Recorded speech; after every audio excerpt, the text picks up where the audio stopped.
AskReddit, what's an unfun fact? There are at least 8 nuclear weapons known to be missing. How the hell do you lose a nuke? Well, a lot of them were put on boats and subs. Then the subs or boats sink, and the nukes are still down there. Active. Seeing how much of a shit show 2020 has been, at least one will detonate this year. Nervous laughter. Piper Perry, the girl on the couch with 5 black guys behind her meme, came home from a shoot one night to find that her boyfriend had shaken her toddler to death. Wait, what? Apparently it's true. Wow. Source: reallifevillains.fandom.com. When preparing a body for an open casket, the mortician will sew the person's jaw shut to keep their mouth from flopping open and place special contact lenses on the eyes lined with hooks, both to keep the eyelid from snapping open due to shrinking tissues and to give the eye a bit more natural bulge, as the eye tends to sink into the socket after death. My father is a mortician who now works for a university, but during his time as a funeral director, he embalmed some brothers who were in a terrible accident. This was a few years ago, when I was in high school. They had been run over by a car, exposing their skulls. The family wanted an open casket, so my dad had to make them look as presentable as he could. He said that he had to fill the skulls with something hard because, yeah. He managed to make them look good and the family was happy. It's an art. A lot of it involves makeup and craftsmanship to make someone look like they're sleeping, so as not to freak out the family. It's definitely not a profession for the faint of heart. As a nurse, I've encountered many stillborn babies that I had to get creative to make them presentable for the parents to see, hold, and give a heartfelt goodbye. One time my nurse co-worker came to me distraught because she just attended a C-section for a term stillbirth in which the physician had a difficult time delivering.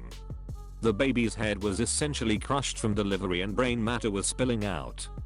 It was a bad scene and my co-worker needed help making the baby look presentable for the parents. I just did what had to be done using tape and rolled cotton pontoons to get the baby's face to look normal. I swaddled the little baby as best I could and cautioned the nurse not to let the parents unswaddle the baby. They had the most precious time saying goodbye to their baby. Someone took pictures and they turned out beautiful. I was so sick to my stomach knowing that I had just pieced their baby back together, but stood alongside smiling with the family about how beautiful he was. This is the PTSD shit nurses go through. I never talked it out, just went home and was grumpy with my family and sucked down a bottle of wine. Whenever anyone asks what I do, and I tell them that I'm a labor and delivery nurse, I just hear back about how lucky I'm to work in such a great area. They have no idea. Thanks for letting me share. Suicide bombers are a lot easier to identify post-mortem than you'd expect. This is because the blast from the suicide belt hits the base of the head in such a way that the head pops off like a cork. Investigators therefore have a relatively intact head to ID. In response to speculation in the comments, I'd like to say that I'm not a veteran, a forensics expert, or a gore site editor, and I have not witnessed this in person, although I have seen a couple of photos.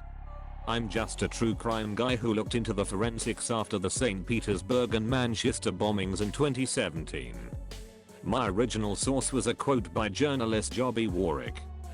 That brain-eating amobus exists at all, and is also pretty commonly found in freshwater ponds and lakes.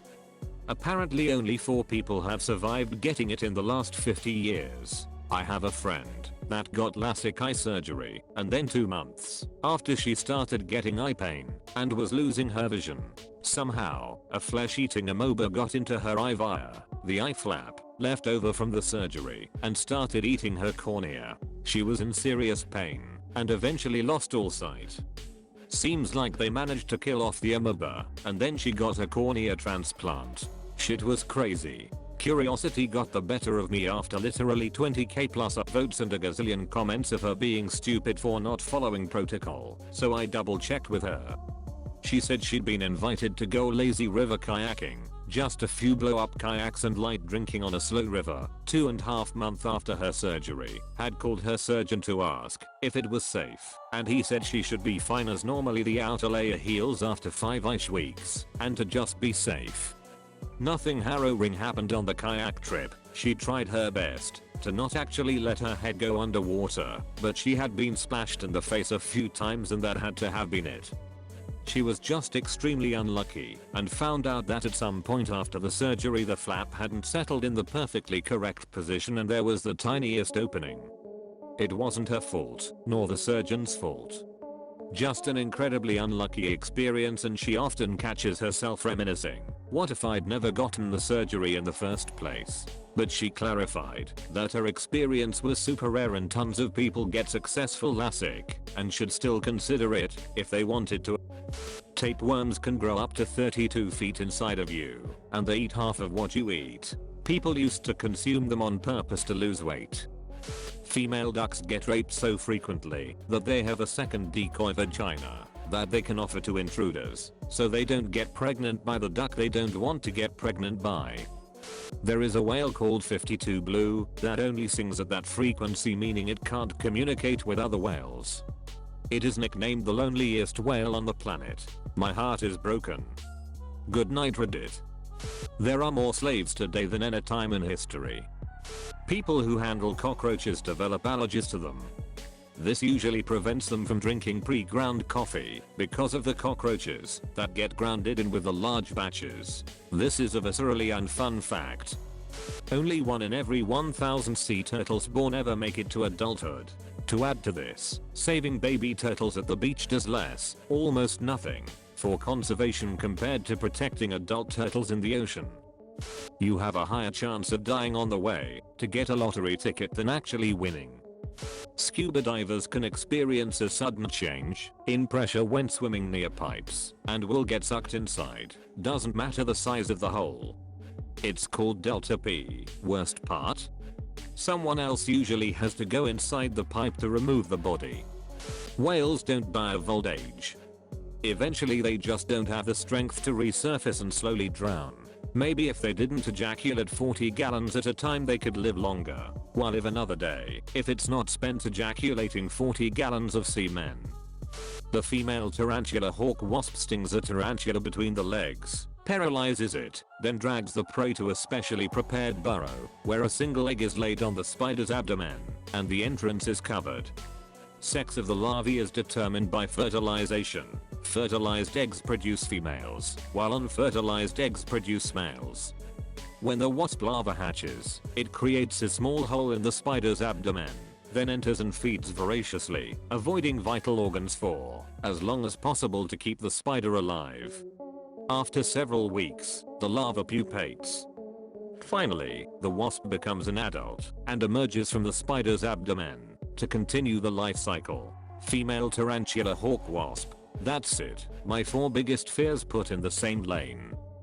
Deep sea octopus babies take 5+ years to hatch, while mama octopus never leaves the nest to feed and dies when the babies hatch. She doesn't eat for 5+ years. Anyone can have a brain aneurysm at any age. No matter your health situation. All too aware of this one, unfortunately. My aunt had one completely randomly about 10 years ago. She had no prior health problems, wasn't feeling unwell, nothing. It just suddenly happened. She survived, but it's left her very mentally damaged and has to live in a support place indefinitely now. Touching an AM radio broadcast tower will kill you, and not only will it kill you, but it will hurt the entire time you're dying. Number 1.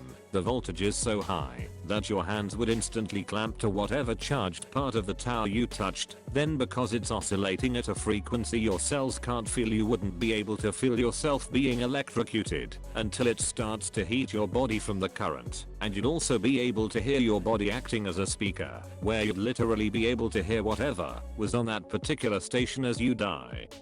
Here's an example of the sheer power running through one of these things.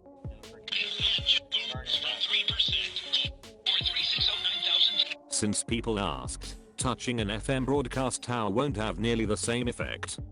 The tower is hundreds of feet high, and unlike AM radio where the tower itself is the antenna, the actual antenna is only about 20 to 30 feet long at the very top. Also, FM radio uses a lot lower power, only usually 100 to 1000 watts, compared to AM radio where usually 1000 to 50,000 watts are used. so unless you climb all the way to the top of the tower, there's no danger of any burns. Also, in regard to 5G, as stated previously, AM radio uses an incredible amount of power. 5G uses so much less power, on the order of 1 to 15 watts. Also, radio waves are considered non-ionizing radiation, meaning the only danger with them is a small heating effect at higher frequencies, kinda like a microwave. But also keep in mind that your microwave uses 1500 watts. This is because the wavelength of these radio waves is literally too big to interact with your cells in any way. There's no danger whatsoever here. The power depicted in that video comes from the electricity flowing through the tower, not the radio waves themselves. In 2014, the CDC once found a smallpox sample that they had lost and didn't even know it. It was just laying around in some random storeroom. This week in Storage Wars. Fatal familial insomnia exists. It's a rare, incurable prionic brain disease that progressively destroys your brain's ability to sleep. Eventually you stop sleeping altogether, go insane, have seizures, and die. Prions are scary. No cure or treatment, and mostly deadly. But they're rare. At least, if they became somehow common like a rhinovirus, humans would almost be wiped out. Don't give 2020 any more ideas.